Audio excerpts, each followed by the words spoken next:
अस्सलाम वालेकुम व्यूअर्स, मेरा नाम मोहम्मद इमरान है। मैं अपने चैनल पाक न्यूज़ अब से आप लोगों को खुश आमदीद कहता हूँ और नए आने वालों से अपील है काइंडली चैनल को सब्सक्राइब कर दें और बेल आइकन को दबा दें। व्यूअर्स, आज हम बात करेंगे इसराइल और फ़लस्तीन के ऊपर, उसके साथ बात होगी नवाज शरीफ साहब के ऊपर और साथ बात करेंगे इमरान खान साहब की सेहत के बारे में और इब्सार आलम और चीफ जस्टिस के दरमियान जो मुकालमात हुए हैं और आज जो सुप्रीम कोर्ट में हुआ उसके बारे में बात करेंगे।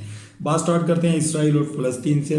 इसराइल के जो बमबारी है वो अभी तक गज़ा के ऊपर जारी है। बहुत सारे मुसलमान लोग, बच्चे, औरतें और जवान जो है वो इसमें शहीद हो चुके हैं। इसके अगेंस्ट में हमास और हिजबुल्लाह की कार्रवाइयाँ भी जारी है और वो इसराइल को मुंह तोड़ जवाब दे रहे हैं। लेकिन अभी तक अहकाम बाला यानी कि पाकिस्तान के अंदर से और ना ही जो दुनिया के दूसरे मुस्लिम हुक्मरान हैं, जिसमें सऊदी अरब है, जिसमें आपके पास इराक़ है और भी बहुत से ऐसे ममालिक हैं, पाकिस्तान है, जिसमें लेकिन किसी ने अभी तक कोई ऐसी आवाज़ बुलंद नहीं की जिससे वो रुक जाएं, वो इस गज़ा के ऊपर बमबारी ना करें ताकि मुसलमान बच्चों को और औरतों को शहीद होने से बचाया जा सके। किसी ने कोई ऐसा बयान नहीं दिया या ना कोई ऐसी कार्रवाई की। दूसरी जानब शाम, ईरान, लबनान और तुर्की जो है वो इसमें ख़ातिर ख़्वाह इजाफ़ा कर रहे हैं अपने बयानात में और वो इसराइल को रोकने की कोशिश कर रहे हैं। लेकिन उधर से अमेरिका और बरतानिया और इंडिया जो है वो इसराइल के साथ है और इस जारियत में उनका साथ दे रहा है। लेकिन आखिरकार जीत जो है वो इंशाअल्लाह ताला इस्लाम की होगी, दीन की होगी। लेकिन मुसलमान हुक्मरानों को चाहिए ये वो इसके अंदर अपना हक अदा करें ताकि कल को इसकी अल्लाह ताला के सामने जाके जवाबदेही दे सकें।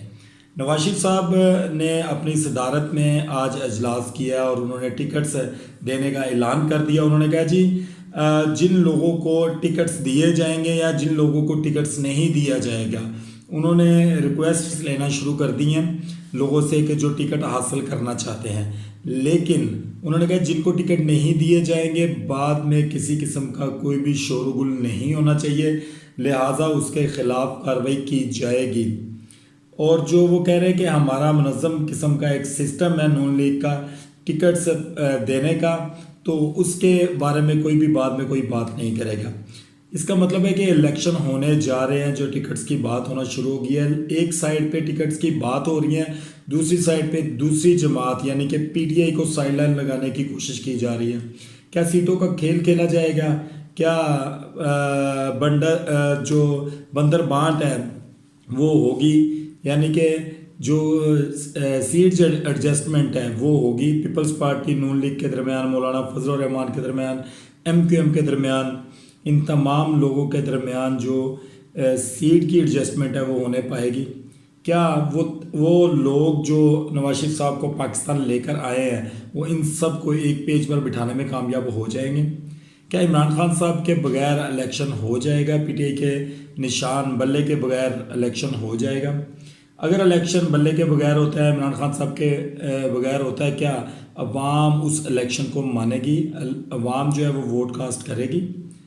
अगर इमरान खान साहब को इसका चांस नहीं दिया जाता, बल्ले को इसका चांस नहीं दिया जाता, तो मेरा नहीं ख्याल कि अवाम इस मैंडेट को मानती है, नए आने वाले वज़ीर आज़म को मानेगी।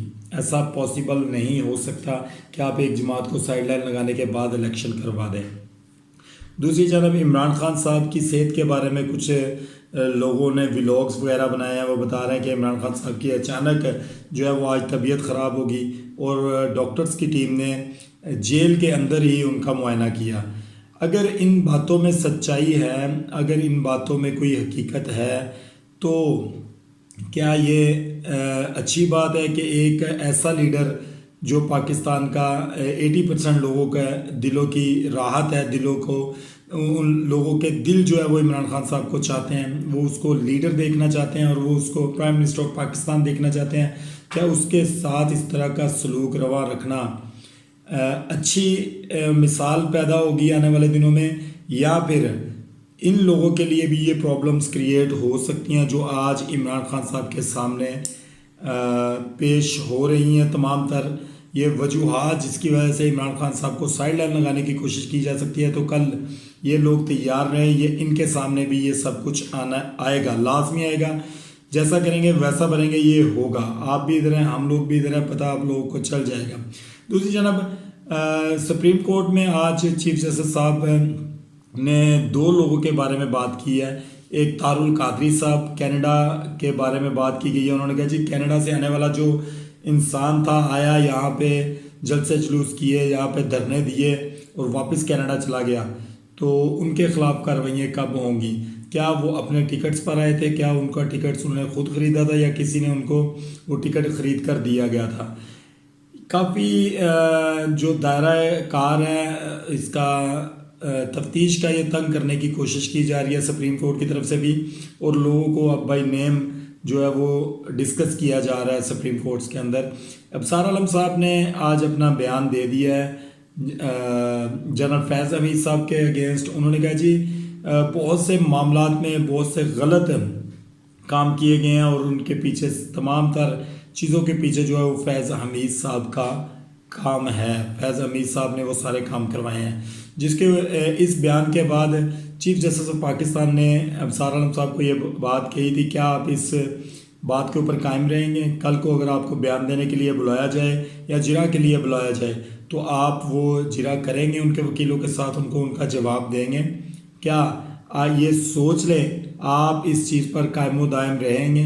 जिसके ऊपर अबसार आलम साहब ने ये बात कही थी कि आप मुझे जब और जिस वक़्त कहेंगे मैं अदालत में हाज़िर हूँगा और मैं इस चीज़ पर कायम दायम रहूँगा और मैं इसी बयान के ऊपर कायम रहूँगा जो मैं आज रिकॉर्ड का हिस्सा बना रहा हूँ। बल्कि उन्होंने कहा जी बेशक इसके ऊपर जो है वो वीडियो लिंक एक अदालत लगाई जाए और सबके सामने मैं इन बातों का जवाब देना चाहता हूँ ताकि अवाम के सामने तमाम तरह हक़ाइक़ आ सकें।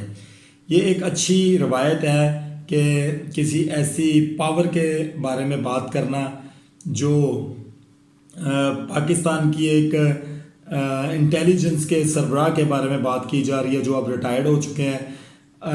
क्या कभी ऐसा दिन आएगा कि हम उन लोगों के बारे में भी बात कर सकें जिन लोगों ने ये तमाम तर वाक़यात जो अब हो रहे हैं, जो नवाज शरीफ साहब को वापस ला रहे हैं, क्या हमारे में इतनी जुर्रत है, इतनी अखलाकी जुर्रत है कि हम सुप्रीम कोर्ट ऑफ पाकिस्तान के सामने जाकर इस बात को भी जो है वो अवाम के सामने लेकर आए कि इस तमाम तर मामलात में कौन लोग शामिल हैं? जैसा हम अभी आफ्टर रिटायरमेंट लोगों के ऊपर इल्ज़ामात लगा रहे हैं, इसको भी फ़िलहाल इल्ज़ामात कहेंगे क्योंकि ये अभी प्रूव नहीं हुए। ये प्रूव उस सूरत में होगी जब अदालतें जनरल फैज़ हमीद साहब को अदालत में बुलाएंगी और वो कसूरवार साबित होंगे और उनको सज़ा दी जाएगी, उनको जेल में भेजा जाएगा। देन ये तमाम तर जो बयानात रिकॉर्ड करवाए जा रहे हैं तब ये लोग ये बयान जो है हकीकत का रूप धारेंगे। जनरल फैज़ हमीद साहब को अगर गिरफ़्तार किया जाता है और उनके ख़िलाफ़ ये तमाम तर वादा माफ गवाह आ जाते हैं और उनको सज़ा हो जाती है तो ये भी एक अच्छी रवायत है, क्योंकि जो जो सीट से जाएगा फिर उन तमाम को इन चीज़ों का सामना करना पड़ेगा।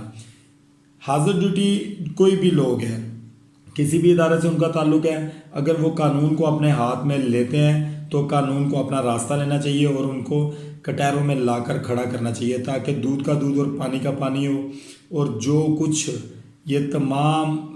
हो ये तमाम तर अवाम के सामने होना चाहिए ताकि अवाम को पता चले कि कौन क्या कर रहा है। हमारे मुल्क के लिए, हमारे मुल्क की माशियत के लिए ये चीज़ बहुत ज़रूरी है कि हम लोग इस चीज़ को मद्देनज़र रखें कि ये तमाम तर काम जो आज होने जा रहे हैं ये 75 साल पहले से स्टार्ट हो जाने चाहिए थे, तो पाकिस्तान आज इस नहज पर ना खड़ा होता, पाकिस्तान की माशियत आज इस नहज पर ना खड़ी होती। पाकिस्तान के वो लाखों जो लोग हैं जो पाकिस्तान छोड़कर बैरून मुल्क जॉब्स के लिए और रोज़गार के लिए गए हुए हैं, आज उनको वहाँ पे ना जाना पड़ता, बल्कि अगर ये काम 75 साल पहले स्टार्ट हुआ होता तो ये कहना भी गलत नहीं होगा कि आज दूसरे ममालिक से लोग पाकिस्तान में आके काम कर रहे होते।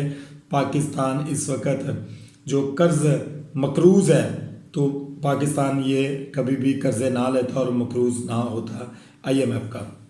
मेरी दुआ है कि अल्लाह ताला हमारे मुल्क के ऊपर किसी ऐसे हुक्मरान को मुसल्लत करे जो हमारे मुल्क को कानून, शरीयत और इस्लाम के मुताबिक चलाए। और मेरी ये भी दुआ है कि अल्लाह ताला हमें और हमारे मुल्क को मुनाफिकीन से बचाए। आमीन सुम आमीन। अपना और अपनी फैमिली का ख्याल रखें, जहाँ भी रहें खुश रहें। पाकिस्तान जिंदाबाद।